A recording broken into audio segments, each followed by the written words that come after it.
Hello, hi, నమస్తే. అందరూ ఎలా ఉన్నారు? బాగున్నారా? చాలా బాగుండాలని కోరుకుంటున్నాను. అయితే చాలామంది చాలా రకాలుగా సాంబార్ చేస్తారు కదా! నేను ఇలా చేస్తాను ఎక్కువగా. నేను ఈ వెజ్ రెసిపీని మా చిన్నమ్మ దగ్గర నేర్చుకున్నాననమాట.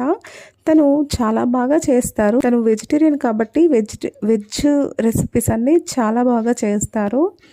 అయితే మీరు ఏ విధంగా చేస్తారండి? ఇలాగే చేస్తారా? లేదంటే వేరే పద్ధతిలో చేస్తారో కామెంట్ చేయండి. అయితే మీరు సాంబార్లో అన్ని వెజిటేబుల్స్ వేస్తారా నాలాగా? లేదంటే ఓన్లీ సోరకాయ, మునక్కాయ మాత్రమే వేస్తారా? మనం ఏ ఫంక్షన్లోకి వెళ్ళినా కూడా వెజ్ తిన్న తర్వాత కంపల్సరిగా సాంబార్ ఉండాల్సిందే. చాలామంది నాన్ వెజ్ నచ్చని వాళ్ళు వెజ్ కర్రీస్లో ఫస్ట్ సాంబారే వేసుకొని తింటారు కదా. మీరు ఒకసారి ఇలా ట్రై చేసి మీకు ఎలా కుదిరిందో కామెంట్ చేయండి.